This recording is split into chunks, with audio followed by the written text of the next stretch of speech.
Hey there, welcome to another episode of Takeaway with Sam Oches, a podcast from Nation's Restaurant News. I am Sam Oches, editor-in-chief here at NRN, and this is the show where I give you an all-access pass to the restaurant industry's most influential decision makers.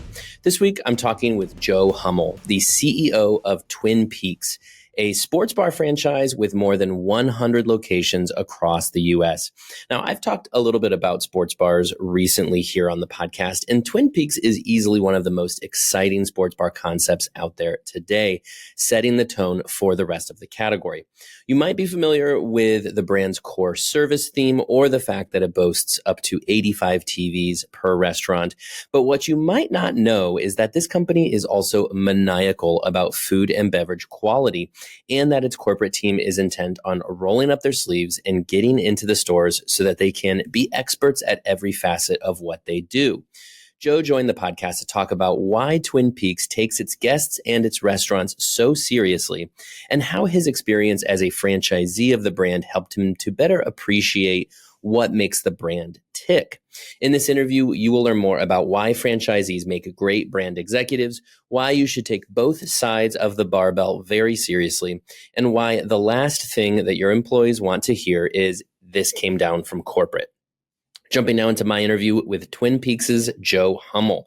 Also, don't forget to stick around after the interview as I will share my 8 takeaways from this discussion, actionable insights that you can take with you on the go. Okay, I'm sitting down with Joe Hummel, the CEO of Twin Peaks. Joe, thanks for taking some time today. Glad to be here, Sam. How was your holiday? Oh, it was great. 5 days with 3 children. Who doesn't want that? What's your age? My kids are 8, 6, and almost 9 months. Very good, very good. I had grandkids with me. Oh, okay. So you get that. That's the best part of the job, right? Because you get to have the fun and then you get to walk away and leave with your kids. My kids live close by, but everybody was over, and I'm like, all right, everybody leave. Yeah, I had that on Thanksgiving. I dumped the kids off with the grandparents, and we enjoyed ourselves. But it's all a good time. The kids are back in school now, so glad to have that routine back. Well, Joe, I'm really glad to have you here to talk about Twin Peaks, to talk about how this company is really poised for success, the success it's already had. You and I just touched base in Vegas at the Restaurant Finance and Development Conference, and I think there's so much exciting things going on with this brand that I want to dig into. But let's just start with your history and your career. Where did you come from? How long have you been in the restaurant industry, and what led you to Twin Peaks? Well, I went to Clemson University on a soccer scholarship. I'm from St. Louis. And it's relevant because the founder of Hooters of America, and he had another company called Naturally Fresh Salad Dressings, was a Clemson guy also. So that got me in a connection and a door. And so I started through that. After I got out of Clemson, went to work for the 2 sister companies, Naturally Fresh and Hooters of America. And so I started on the distribution side and logistics and purchasing, and worked my way into the operations and R&D side of the Hooters restaurant side. So that was back in 92. I started my career. So I got to see both sides of the business, how everything that's behind the scenes makes its way to a restaurant, and then what's on the front of the house and the scenes of a restaurant. So I went from 92 to 2011 with them. So it was a good run. Yeah. The gentleman's name was Robert Brooks, and we all worked for a long time there. He passed away in sometime, I think, in 07, I believe. And through a series of transactions and private equities and groups of different interested owners, they bought the company from the estate. And I stayed around for a little while, and then decided with several of my partners at Hooters, we spun off to this small company that had 14 stores by the name of Twin Peaks. Yeah. And so I went from franchisor. I was executive vice president when I left. We had over 400 stores. We're probably touching $1 billion, probably at about $950 million, somewhere in that neighborhood. Went through that transaction for them and helped that transition. Then we spun off and bought a 6-state territory for Twin Peaks. Got it. And so it was 14 stores when we hooked up with them, and we bought the Southeast. And I think we opened number 22 by the time we signed our agreement and started looking for real estate and what have you. And our first store was in Buckhead, Georgia, Atlanta. Sure. So that's kind of where we started cutting our teeth with Twin Peaks and realized what a great potential the brand had. We had just come from the 800-pound gorilla of Hooters at the time. Mm-hmm. And so we were a franchisor, and we did some really great things, and we probably did some mistakes. And we figured we could get into this other brand by the name of Twin Peaks and start with another clean canvas and navigate through that and be a franchisee. So then I became a franchisee, and we had a 43-store development agreement for 6 states, and we built 15 stores in 4 years. Wow. And my partners, our majority partner, Kobe Brooks, who is still a franchisee of us at Twin Peaks now. I went with Roger Gondek, who's my COO, Clay Mingus, who's my chief legal officer, and Mike Losey, who's my chief development officer. And so we spun off and started building Twin Peaks franchisees and got to see the franchise side of the business, from a different set of eyes. We understood it, but we had to see it from their perspective. Back in 2016, Randy DeWitt, our founder of Twin Peaks, came to us as a franchisee and wanted to know if we could do some type of partnership and come together. And, he's an entrepreneur of his own right and has a lot of different brands that he plays in and experiences and grows. And he was looking for somebody to run the Twin Peaks organization. So we were trying to partner, and we couldn't partner at the time. We just couldn't figure out the partnership. But as a result of it, our franchisee stayed intact, and Kobe's still an active franchisee at La Cima, which is one of our largest franchisees. And myself and Clay and Roger and Mike, the COO, CDO, and CLO, and myself came on board and took over for Randy. And so we tried to get it back on. It was stagnant for a while back in 2016 from a franchisor perspective, not a franchisee. And so we just refocused our efforts on the DNA of the brand. And things really started taking off. And then private equity approached them in 2019, Garnett Station, and they purchased. Randy stayed on the board, and we had a good working relationship with Garnett Station, good partners, good capital partners, and they really just let us flourish as operating the brand. And they brought some financial structure, some things that PE is very good at, and analytics behind it. And we cranked on and went through COVID together. Mm-hmm. That was a fun experience. Nobody got to experience. And then sometime in October of 21, we came to an agreement with Fat Brands, and they bought us. Yeah. And so here we are today. And that's that's kind of the path I took. Went from distribution, truck driving, warehousing, operations in restaurants, to executive leadership, to capital plans, to new brand. And so maybe as a franchisor, I've seen franchisor stuff, franchisee stuff. I'm back on the franchisor side, so maybe it gives me a better perspective on what a franchisee needs, since I was one of those franchisees that were looking to a franchisor for leadership and ideas and growth and things like that. Absolutely. Yeah. I wanted to unpack that in particular because, I've spoken with a number of CEOs who started as franchisees and became CEOs. That's not so rare, but I think it's especially fascinating to see that you go from executive to franchisee to executive. That is a little bit more rare. So not only did you have that transition where you brought with you franchisor mentality to the franchisee, you regain some franchisee knowledge you bring back to the franchisor. What are some of those things? What are the benefits of having all of that perspective for your position today? I think when I became a franchisee, we were obviously a startup company. There was 14 Twin Peaks, and we opened number 22. So we got in at the grassroots level because we were a startup. So bussing tables, hiring managers, training, new store openings, finding real estate, really digging into what makes the brand tick versus just being an executive. Not that sound demeaning, but it gave us more of we had to roll our sleeves up and really understand the brand inside and out. So then when I became an executive of the franchisor Twin Peaks, I knew everything about the brand because I had just lived it. And we had built, dirt and ground ups and second generations and real estate tours and driving from store to store and hiring the bussers and being a busser yourself because somebody didn't show up. And, it gave us a real appreciation versus, sometimes you get a little too high and you forget what's really making the brand run.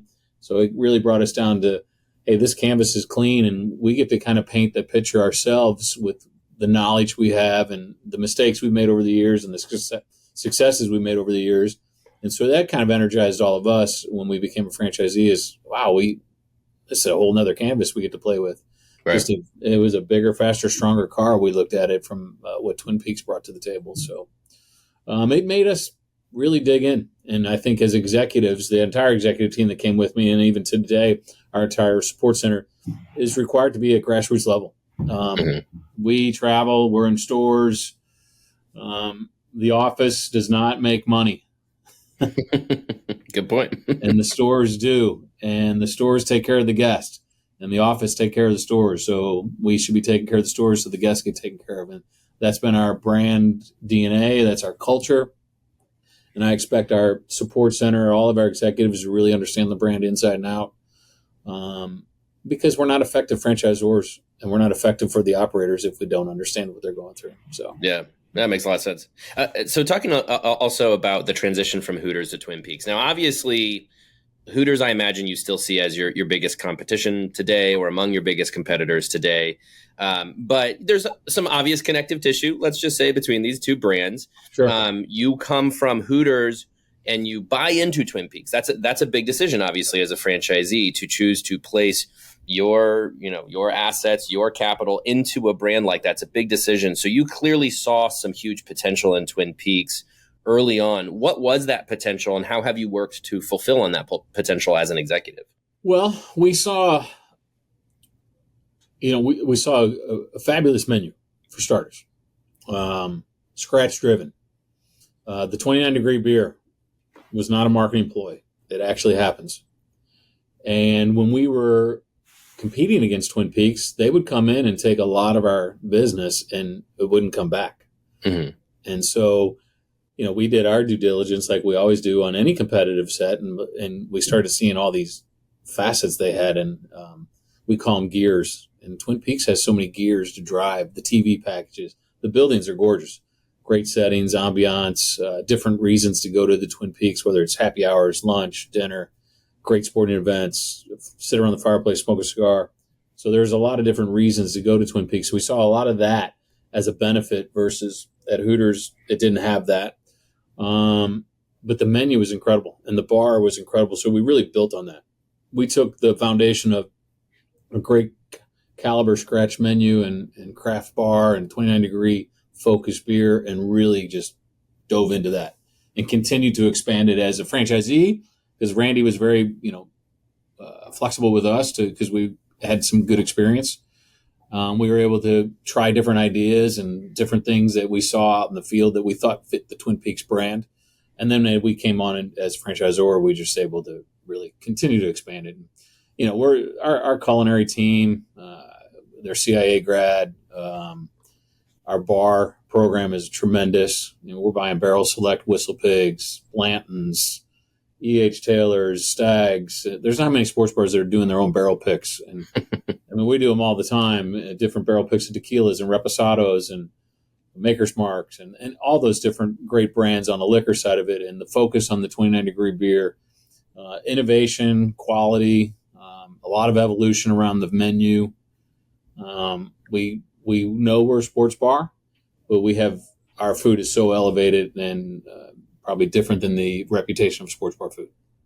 Yeah, that's what I was going to say too. I mean, it feels like it would be easy for a lot of sports bars to just not take their customers very seriously. They think they want a TV, they think they want a pretty waitress, and Here you go.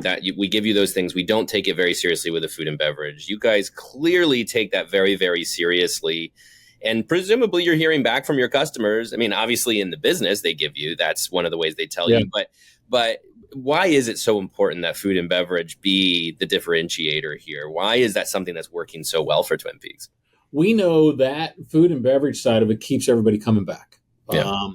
The building's beautiful and that's a reason to come in. But is that a reason to come in more than one time a week?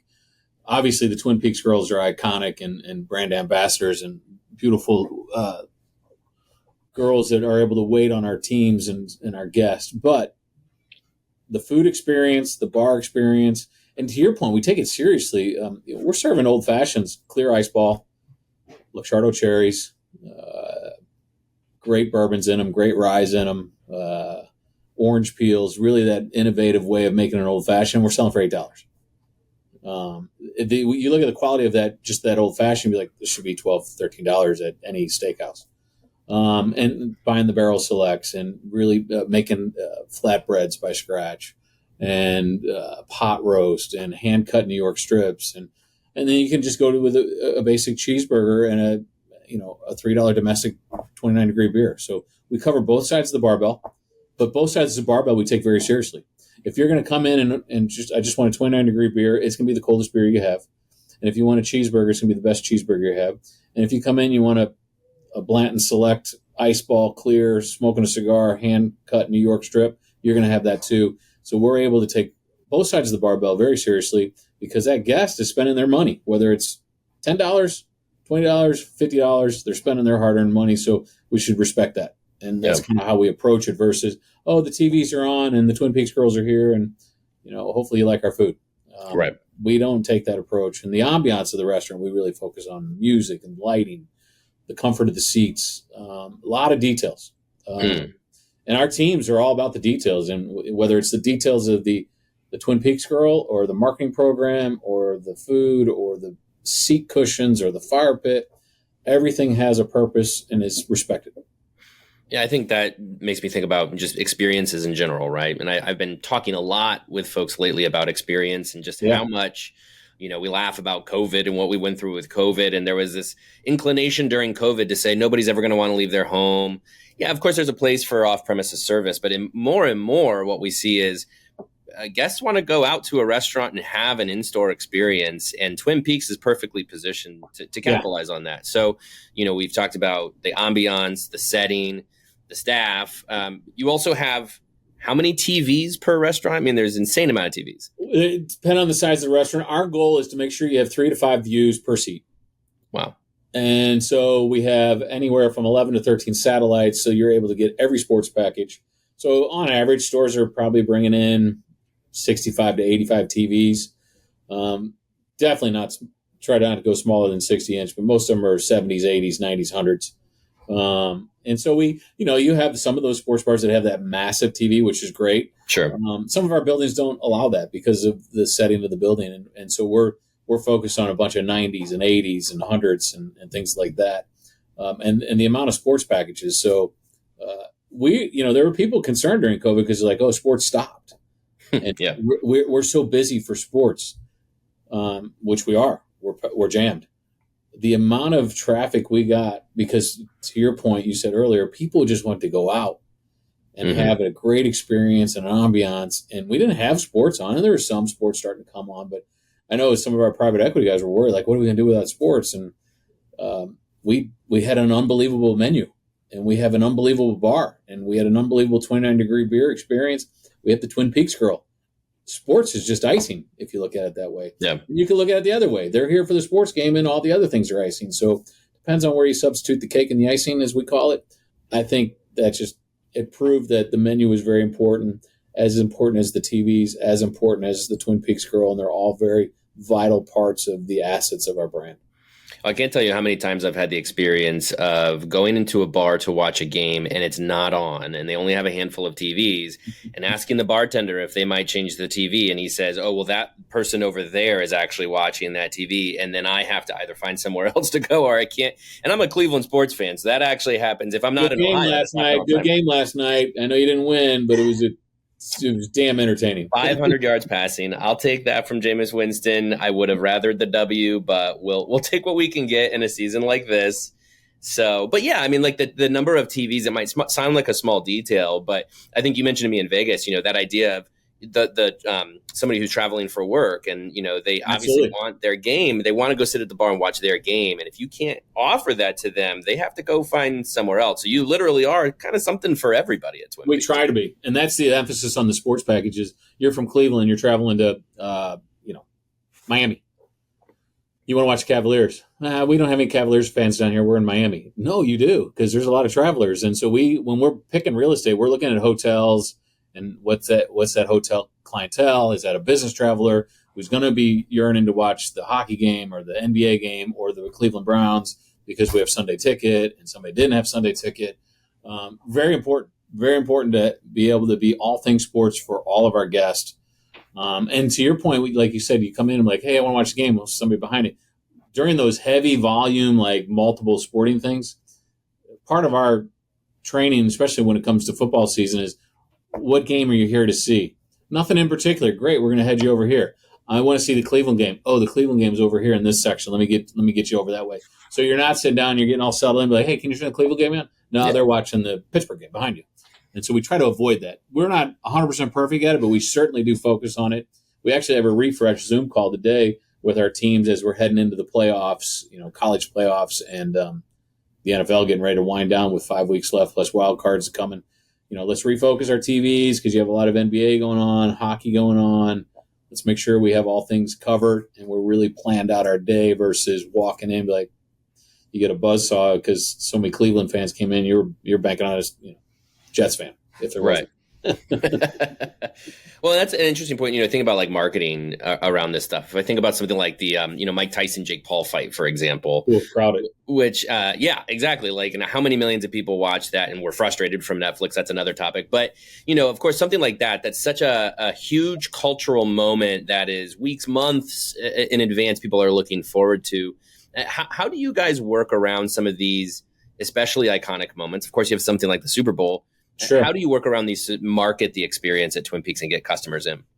Well, our marketing team, Destiny Rollins, she's our VP of marketing, her marketing team, they really focus on, we have lots of different grassroots marketing plans, but we do a lot of planning on sports schedules because we want to constantly tease people and remind them, you're a Cleveland fan. So going into the week prior to the Monday night game, we should be saying, come in for the Browns game, Browns, Broncos, playoff implications, 29-degree beer, 350X, whatever if there was a special or a promo going on. And so we want to start teasing you in on, Wednesday, Thursday. So Monday, you're like, I'm going to Twin Peaks. Versus you wake up Monday and be like, where am I going to watch the game? And we might have lost you. So there is a lot of social media trailing that we do when it comes to sports planning because, to your point, Tyson was an event. People started planning going into that, like, where are we going to go? So we had to start trickling our social media in and make sure our hostess stands were ready, make sure when the phone calls came in, are you showing the fight? Yes, we're showing the fight. Is there a cover? There's no cover, all those good things. So we want to make sure we had all of our plans put in place, and we start planning that 2 weeks out, 1 week out, 3 days in, day of. And you start amping it up that way because you're going to make that phone call and be like, hey, you showing the Tyson fight?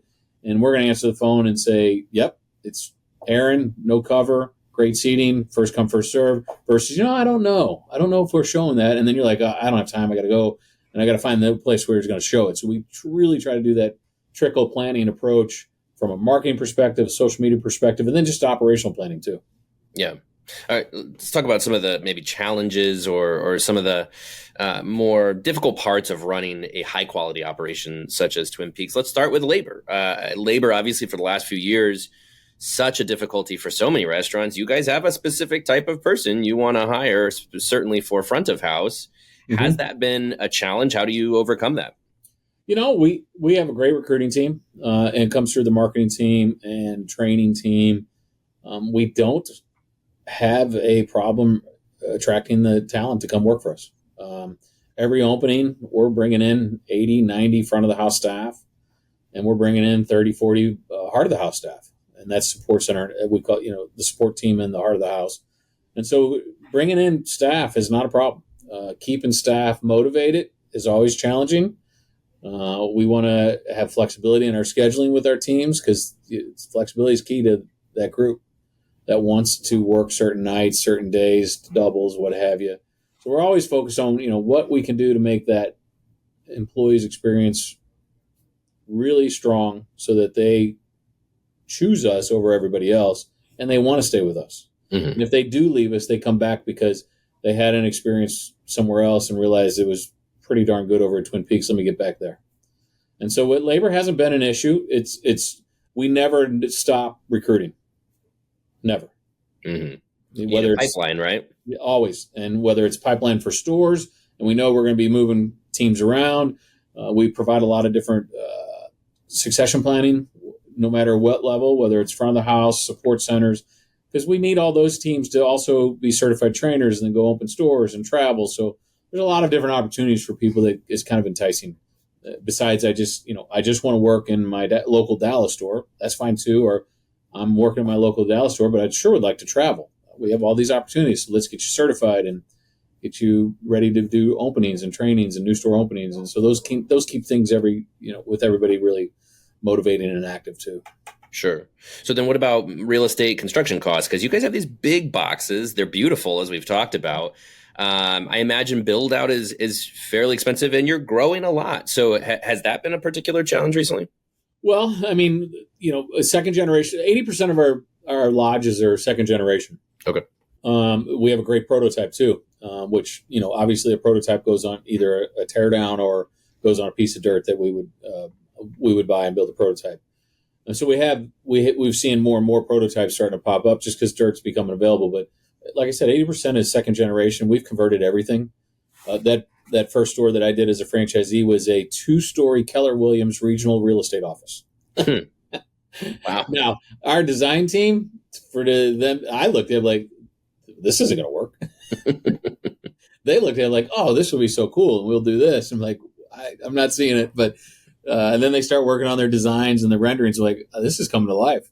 So we've done everything from any of the big chains that you can think of, the ones that have opened and closed, and we've converted everything. We did a credit union in Jacksonville, North Carolina. Interesting. Don't know how it became a Twin Peaks, but it became a Twin Peaks. But the real estate office is probably the most interesting one. We've done everything from 6,000 square feet to 14,000 square feet. I think that's what makes our real estate flexibility really strong is we're able to adapt our brand and our DNA of the brand to any size building versus tear down and build up. Mm-hmm. We'll take good synergies from a second generation building and put it to use. Mm-hmm. And we're starting to see that with the Smoky Bones. And we've done Smoky Bones conversions, which you've read about and probably written about, and they're successful. There's good bones there, and you save time on permitting. Permitting's generally quicker on a second generation building than dirt because there's more involved. The build out timing is much quicker. You probably save from the time you start building a second generation Twin Peaks, it's probably 150, 160 days. On a ground up, from the time you start pouring cement, it's probably 220, 230. So you pick up, considerable time there, 60, 70 days just on that construction process. But I think as long as we continue to scour the real estate, we look for the best site. Yeah. We'll figure out how to make it a Twin Peaks based off the best site. And that's why we took that real estate office in Buckhead. It was the best site, but it just wasn't a restaurant at the time. And so we just figured out how to make it a sports lodge. And that's the nice thing about our design team. They're very innovative when it comes to, we know what the DNA is of the brand, but we can take any size box, any 2 stories, 1 story, big, small, and make it feel like a cabin. Right. All right. So then I imagine Suburbs are right in your wheelhouse. I told you you've got Twin Peaks right around the corner from my house here in the Polaris neighborhood of Columbus. Yep. Beautiful, beautiful restaurant with that great porch there. I imagine that kind of location is exactly what you're looking for, but you could probably make this work in really any community in America. Well, Buckhead was a sub-city, we'll call it.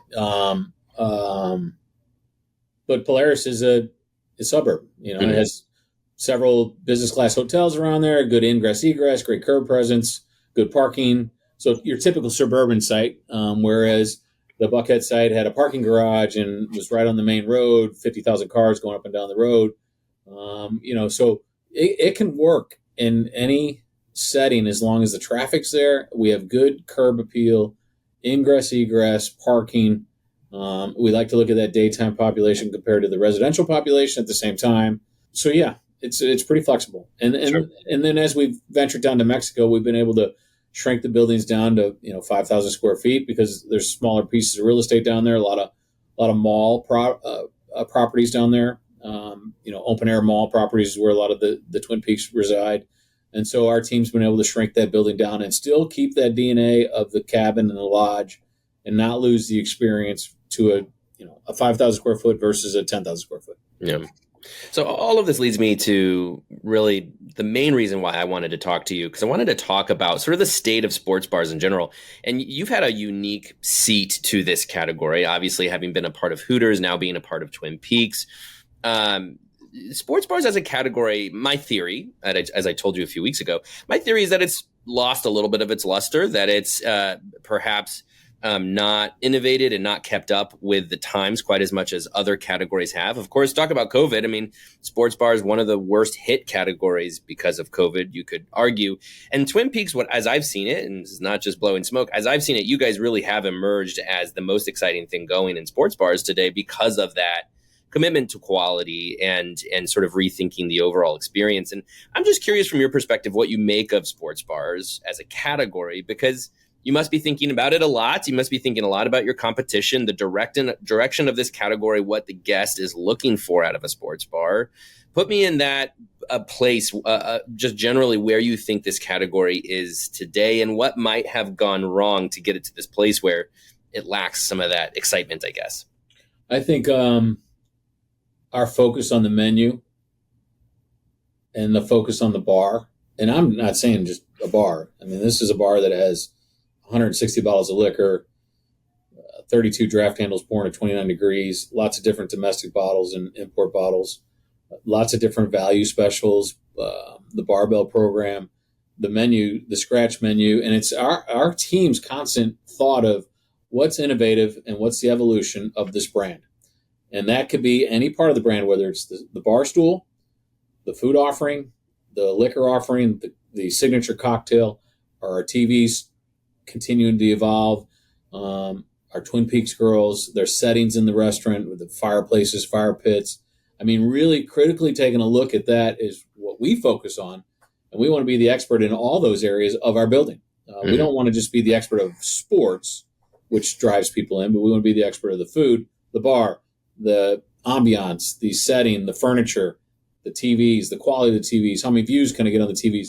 As you said earlier, do we allow our guests to walk in and be lost and be like, I want to watch a Cleveland game, I don't know where to go for it, versus, hey, what are you here for? So being that expert on all aspects of the brand, I think has been our focus.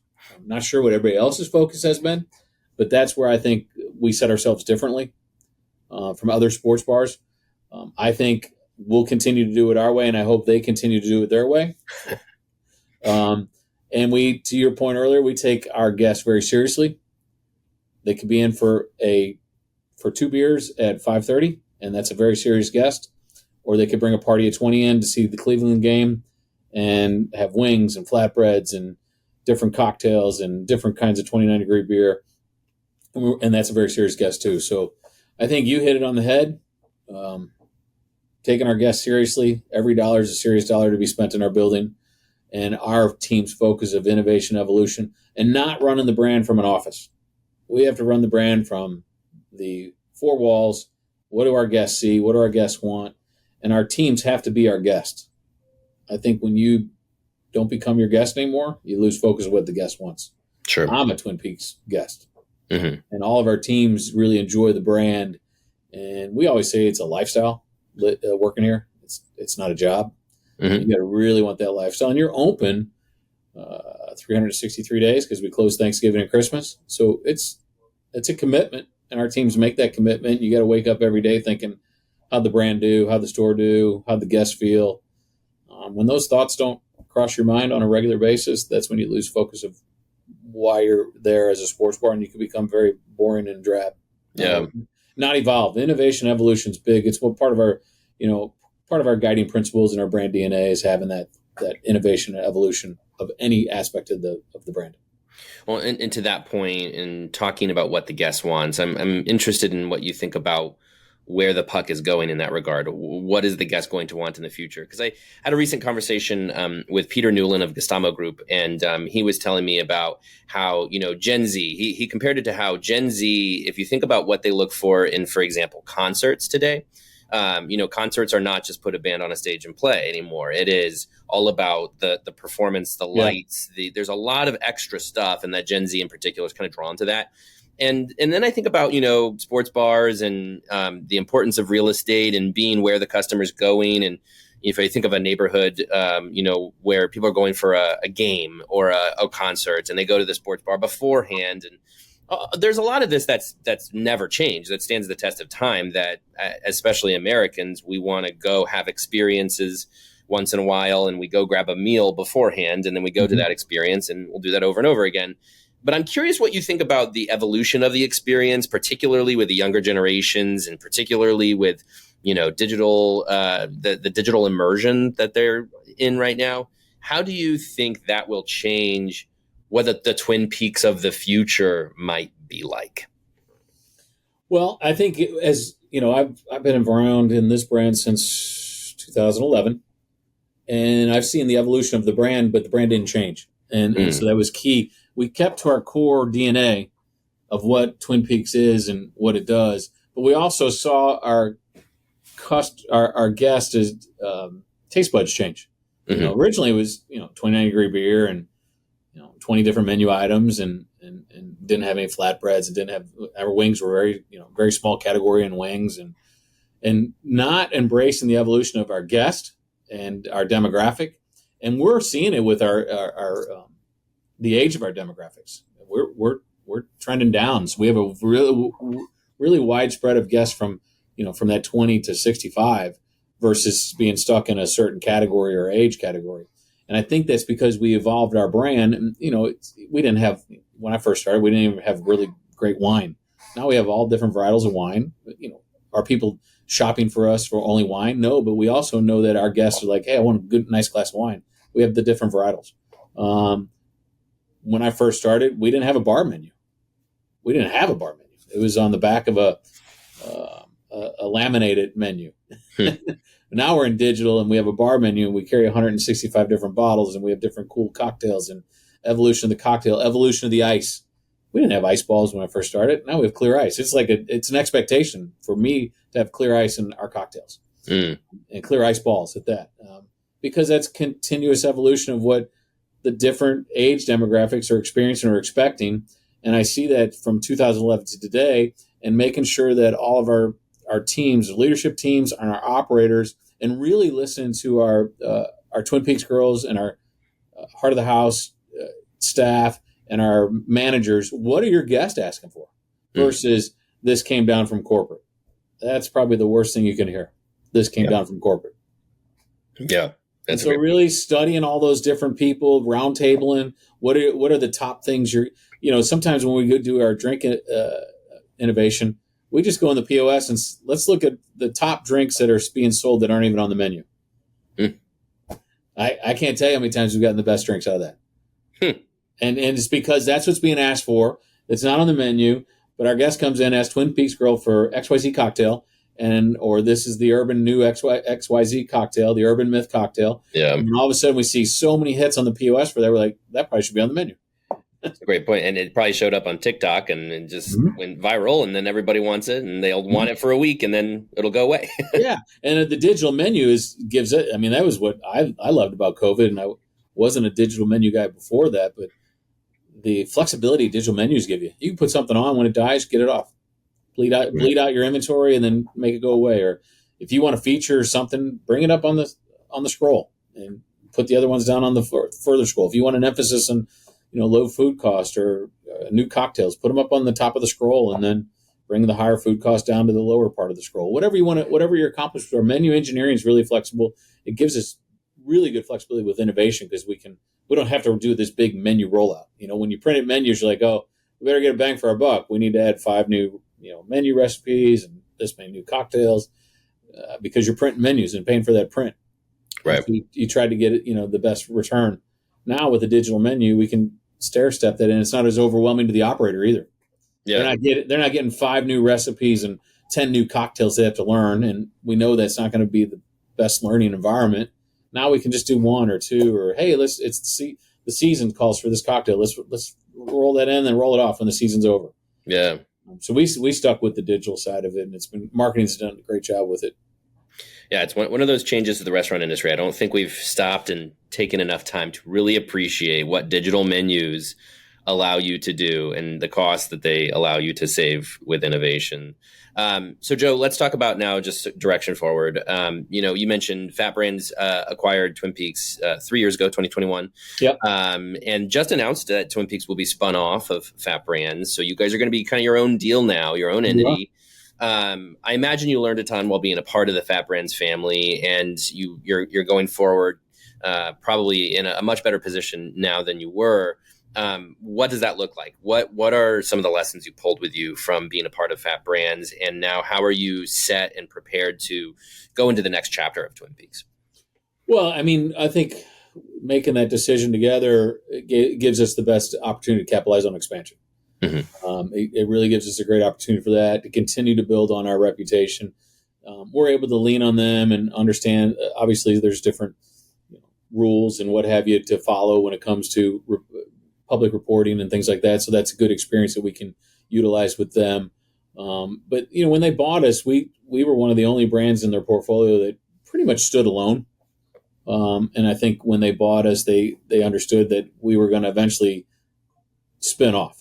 And so they didn't break us up and merge in different purchasing synergies and accounting synergies and what have you. So they kept us in a standalone environment, and they allowed us to pretty much do practice runs really for the last couple years on how to be on our own.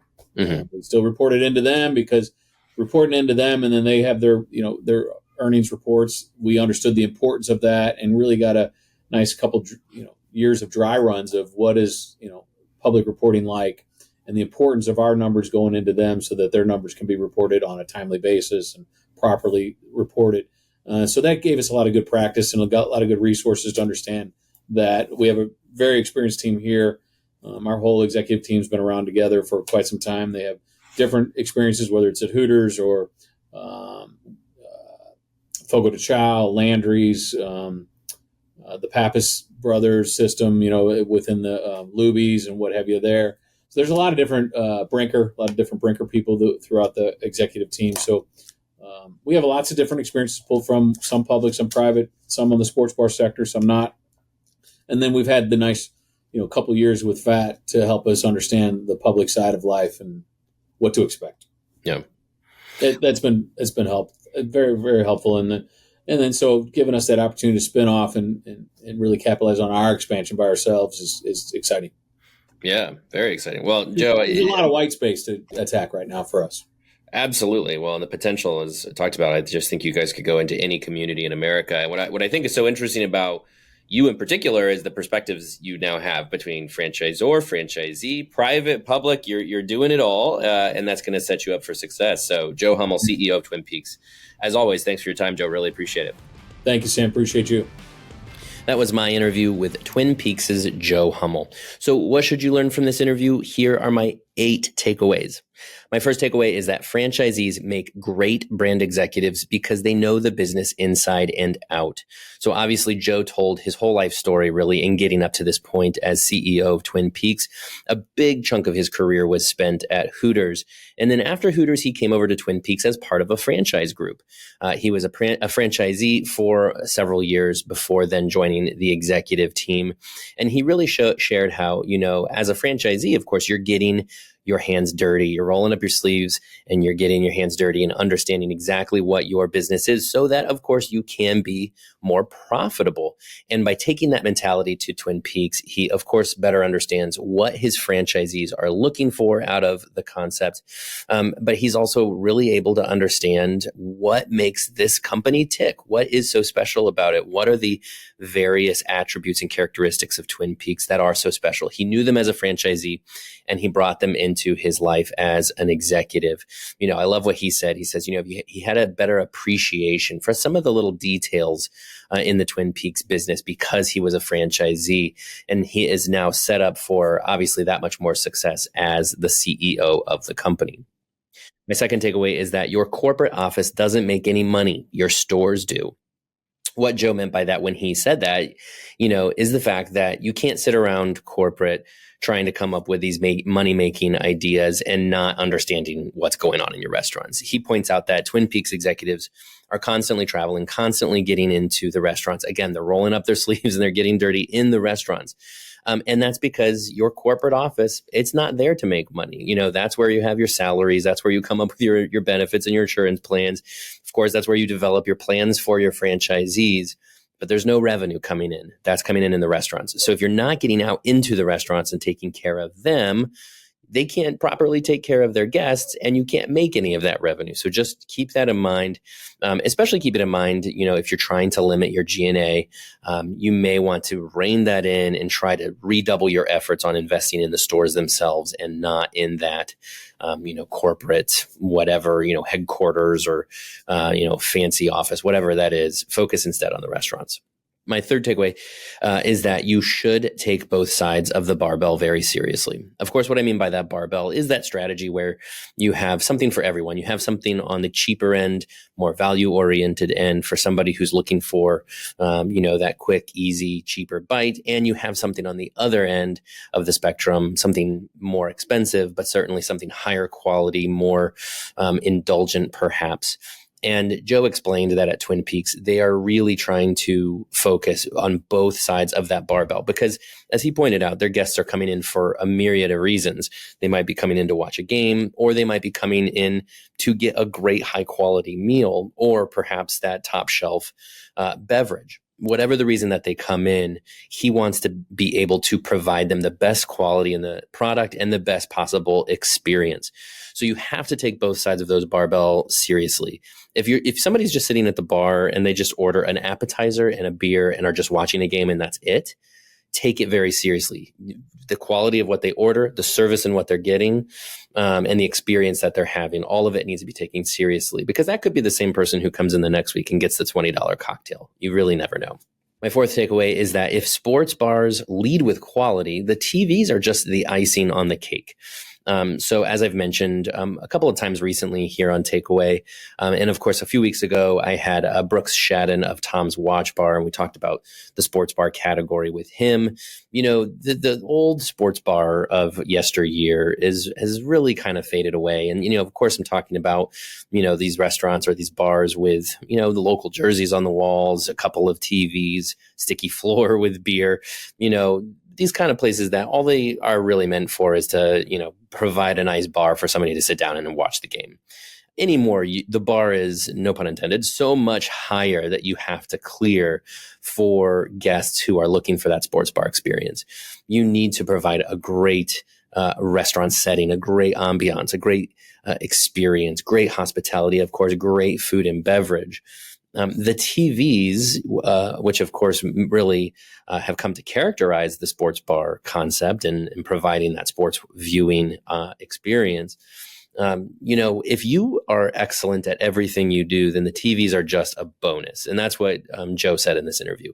They're just the icing on the cake. He wants his guests to come in for that great food and that great beverage and that experience with their friends or whomever it is. And the TVs are also there. One thing he pointed out is that for a period of time, there were no sports during COVID. When the sports were canceled, Twin Peaks was still busy. And he took that as a point of pride because people aren't coming in to just watch the game. They're coming in for the restaurant experience and the game, the TVs. That is just the icing on the cake. My fifth takeaway is that sports provide a whole new layer to your marketing strategy. So recently, certainly when I spoke with Joe at the end of the year, the end of 2024, we were in the midst of all of the sports all of the time. Of course, we're going through, the college football playoffs. We were going through, so much with basketball and hockey. Everything is kind of happening at once, right? And you think to yourself, oh, okay, well, if you just put a few TVs in your restaurant, that does the marketing for you. People will come and watch the game. Well, no, you need to design very specific and intentional marketing campaigns around the sports that are happening because guests need to know, local residents need to know that you are a destination to come watch that game. So Joe and I talked about a few examples for, the Mike Tyson and Jake Paul fight was one of them that happened on Netflix. This is an example of something that we've known. We knew, weeks, months in advance this was going to happen. And it was really the talk of the town, of course, in the week leading up to it. So you have to take something like that, a major sports event, and you have to incorporate it into your marketing. Joe says they really do that work 1 to 2 weeks in advance, reminding customers that they can come in and watch that event, giving them details, whether there's a cover or not, whether there are specials or not. But then he also pointed out that, your team has to know all those details too, because you're going to have a lot of customers calling in to ask about specifics around that event. And if they're not prepared to give an answer, then they're going to choose another bar to go to. consider how sporting events and other major experiences that are televised live, consider how they can become a part of your marketing, so you can plant those seeds in advance and make sure that when that big event happens, people come into your restaurant, your bar, to engage with it. My sixth takeaway is that there's big benefit to adapting your brand to any real estate. This was pretty funny, I thought, when Joe was explaining all of the random pieces of real estate they've converted into a Twin Peaks. He said they turned a credit union into a Twin Peaks, a real estate office. And he was illustrating how, you can put a Twin Peaks really into anything. And they really do prioritize that second generation build. And as he pointed out, the reason for that is, well, kind of obvious. It's a lot faster to get open than if you're building from the ground up. And as he pointed out too, your permitting can be a lot faster. So of course, for a sports bar, there's a lot of important permitting, liquor license and such that you have to do with that. But if you're very rigid and set in your real estate, in your design, what your box should look like, you're going to have a harder time adapting some of the real estate that comes available. And that's another thing too, availability. If you are so specific and you're waiting for that specific piece of property to open up to capitalize and open a new restaurant, you're going to be waiting a long time. Whereas if you take a look at, a random building that opens up, whether that's a real estate office or a credit union or an old restaurant, if you can be flexible and adapt, then you're going to have a lot more options available to you. My seventh takeaway is that every dollar you spend on your restaurant should be taken seriously. Maybe seems like an obvious thing, and I'm not going to spend too much time here. I just wanted to emphasize that point because Joe said that, and I thought that was such a great line, that part about taking your dollar seriously. Whatever you're investing in your restaurant, whatever you're developing, whatever your innovation is, whether it's a new menu item, something new with the bar, whether it's a new design of your restaurant, the TVs, the service, whatever it is, Joe said, every dollar you spend, take it very seriously. And if you take it very seriously, and you can be the expert at everything you do, as Joe also said, that will come back to you through a very busy and successful business. My eighth and final takeaway is that the last thing your employees want to hear is this came down from corporate. What a great point that Joe mentioned in this interview. He said that corporate shouldn't be some faceless entity that is sending these decrees from on high to the restaurants. Executives, in the corporate office, you should be in the restaurants, talking to guests, talking to employees, finding out what is going on, figuring out how you can innovate based on what you're seeing right in front of you.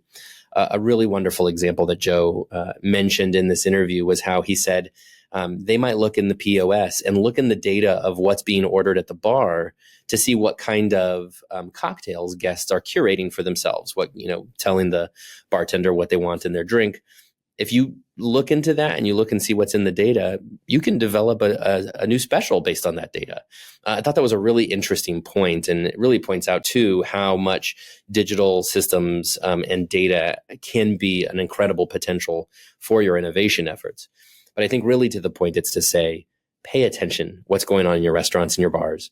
See what people are ordering, see what people are wanting, and then together alongside your employees, come up with what is new on the menu. Don't just stick around in your HQ and come up with ideas there and send them down.